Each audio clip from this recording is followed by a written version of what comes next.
ล่าสุดครับพี่เขมรเอาอีกแล้วครับคนเขมรไม่พอใจประเทศไทยอีกแล้วครับนะงานนี้เขมรออกมาประโคมข่าวร้องห่มร้องไห้นะครับขอให้ทางสวีเดนจัดงานใหม่นะครับงานเฉลิมฉลอง80ปีของกษัตริย์ของสวีเดนนะครับแต่ทางเขมรกลับไม่พอใจนะครับ กับบอกว่าทำไมไม่เชิญเขมรไปร่วมงานด้วยทำไมเชิญแต่ประเทศไทยเชิญแต่พระราชินีกับพระเจ้าอยู่หัวของคนไทยนะครับนะเขมรก็มีเชื้อพระวงศ์มีกษัตริย์นะครับมีเจ้าหญิงเหมือนกันนะแต่ทำไมทางสวีเดนเลือกที่จะคบประเทศไทยมากกว่าเขมรนะโอ้โหหนุ่มเขมรยังบอกว่า ไทยเนี่ยไปเคลมแต่ของคนอื่นมาไม่ว่าจะเป็นชุดไม่ว่าจะเป็นวัฒนธรรมนะครับไปอยู่ติดกับประเทศไหนก็มีแต่ศัตรูก็มีแต่คนนะครับอยากไปลุกลานคนอื่นนะดูคำพูดของหนุ่มเขมรคนนี้พูดนะพี่ๆเขาบอกว่าอยู่ใกล้ลาวก็อยากได้วัฒนธรรมของลาวอยู่ใกล้พม่าก็อยากได้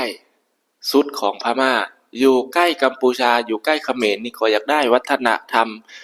ชุดของเขมรนะอยู่ใกล้มาเลก็อยากได้ของมาเลนะดูคำพูดของไอ้หนุ่มเขมรคนนี้ปากกล้าขาแข็งนะครับคิดว่าตัวเองรู้ดีไปหมดนะมาฟังนี่ไอเมน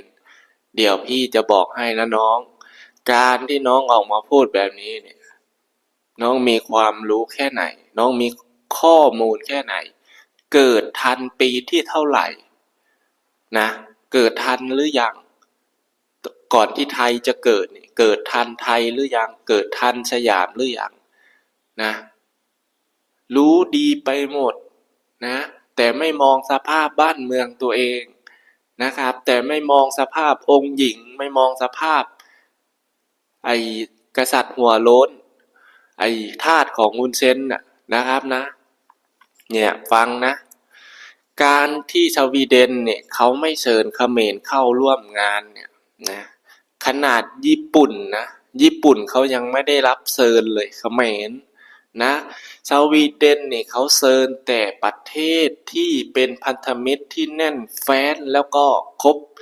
คบค้าสมาคมกันมาอย่างเนิ่นนานนะครับแล้วก็ประเทศที่เขาไว้ใจที่สุดนะอย่างกับประเทศไทยแล้วก็ พระราชินีของไทยแล้วก็พระเจ้าอยู่หัวของไทยที่ทางสวีเดนนี่เคารพและรักนะครับให้เกียรติประเทศไทยนะส่วนประเทศสแกมเมอร์เนี่ยนะครับเขาไม่เชิญเพราะว่าอะไรเพราะว่ามึงอ่ะไปหลอกลวงประชาชนบ้านเขานะเห็นไหมเขาตัดไมตรีทางการทูตออกอ่ะตั้งแต่ปีไหนแล้วอีเมนมึงยังไม่เข้าใจสถานะตัวเองเหรอนะคำว่าเขมรก็มีเชื้อพระวงศ์เชื้อกษัตริย์เนี่ยคือบักฮุนเซนนะมันตั้งขึ้นมาเองนะเพราะว่ามันเห็นไทยเนี่ยเห็นประเทศไทยเนี่ยมีเชื้อพระวงศ์มีพระราชินีมีพระเจ้าอยู่หัวมีกษัตริย์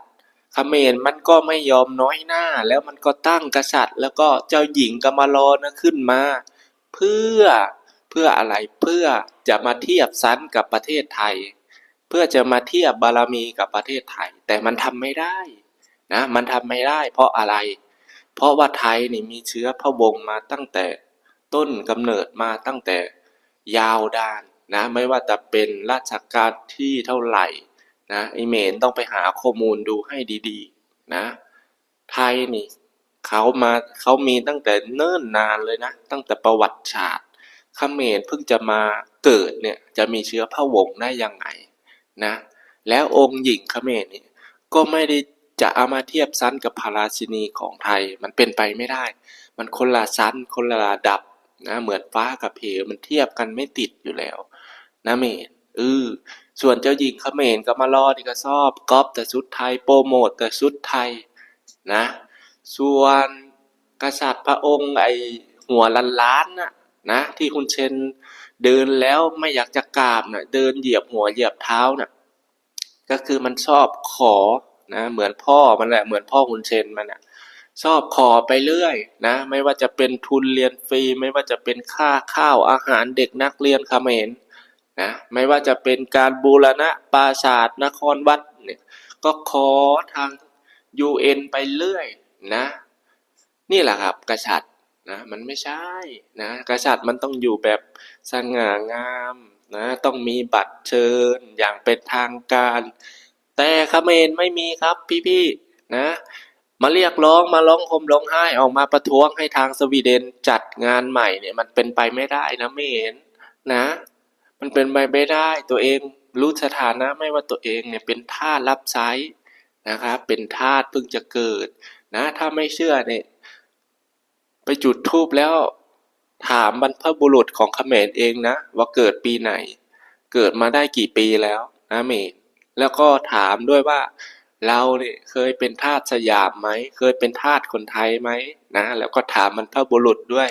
บางทีเขาตอบให้นะถ้าเขาตอบเนี่ยอย่าตกใจนะเมย์นะอย่ารับความจริงไม่ได้นะนะครับรู้ไหมว่าชุดไทยนะประเทศไทยเนี่ยเขามีมาตั้งเนิ่นนานไม่ว่าจะเป็นพระราชินีไม่ว่าจะเป็นพระพันปีนะครับของไทยที่ใส่นะอย่างสวยชดงดงามนะครับนะสง่างามแม้แต่ชาวต่างชาติทั่วโลกเขายังให้การยอมรับนะไอเมนไม่ต้องออกมาประท้วงให้เขาจัดงานใหม่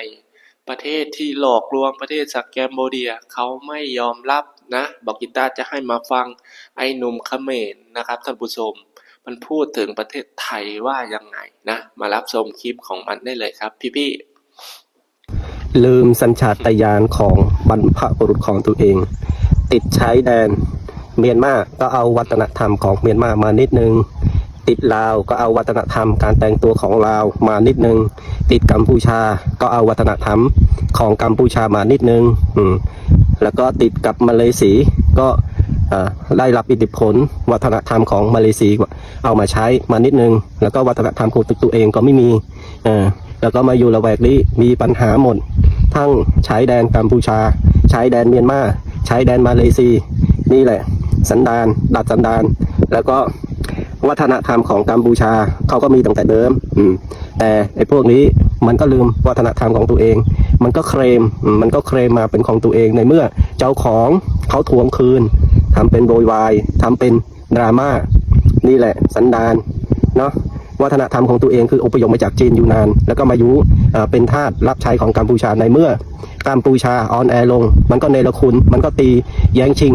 ดินแดนเข้ามาในเมื่อเขาฝรั่งเศสมีบทบาทแล้วก็คืนบางจังหวัดให้กัมพูชาทำเป็นดราม่าประวัติศาสตร์เขียนประวัติศาสตร์อะไรวะทำไมไม่รู้ประวัติศาสตร์ของตัวเองเลยว่าตัวเองเป็นอะไรแล้วก็ดินแดนของตัวเองอยู่ไหนมีแต่แย่งชิงอยากได้มีแต่แย่งชิงตั้งแต่สมัยก่อนแต่สมัยนี้แย่งชิงมันก็มีข่าวสารไปทั่วถึง Facebook ทั่วถึงเขาที่จะสามารถที่จะวิจารณ์สามารถที่จะอธิบายได้แต่เมื่อเขาอธิบายพวกเองก็ไม่ยอมรับไปด่าเขาไปว่าเขาว่าเคลมมันอีกเนาะสันดานดัดสันดานนี่แหละครับพี่นะไอ้หนุ่มเขมรบางอาจอยากมาเทียบชั้นกับประเทศไทยนะครับนะ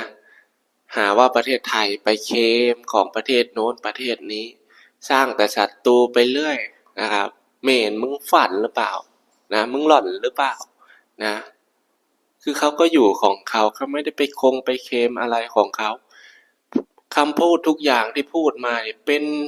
เข้าตัวเองหมดนะพี่พูดเองเองนะครับนะมีแต่เขมรนั่นแหละอยากได้ของไทย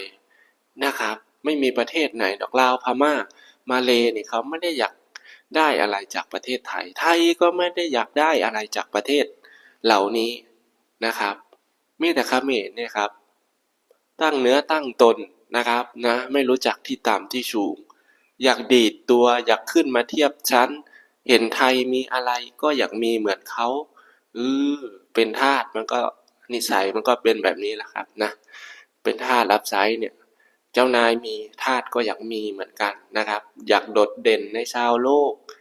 นะอยากให้คนทั่วโลกนี่มองว่าเขมรนี่ก็มีต้นฉบับมีเชื้อพระวงศ์นะครับนะ ราชวงศ์นะมีเจ้าหญิงนะมีกษัตริย์เฮ้ยมันเป็นไปไม่ได้มันเพิ่งจะเกิด400 กว่าปียังเป็นทาสสยามมาเลยเหม็นเอาความคิดความมั่นใจมั่นหน้ามาจากไหนกลับไปดูสภาพสารรูปตัวเองก่อนนะเห็นไหมสื่อต่างชาติเขายังมองว่าตั้งชื่อให้เขมรใหม่สแกมโบเดียนะสแกมโบเดียแล้วบาวกิต้าก็จะมาตั้งชื่อให้เขมรใหม่นะครับเขมรเนรคุณสแกมโบเดียนะครับนะไอ้พวกที่ใฝ่สูงนะครับอยากมาเทียบบารมีกับพระราชินีของไทยกับพระเจ้าอยู่หัวของไทยมันเป็นไปไม่ได้นะเมนมันเขมรนี่ไม่มีเชื้อชวงแต่อย่างใดนะจำใส่สมองไว้นะเมนจะได้ฉลาดขึ้นอันที่กษัตริย์แล้วก็เจ้าหญิงนี่คือฮุนเซนมันแต่งตั้งขึ้นมาเองนะมันเห็นไทยมีมันก็เลยอยากมี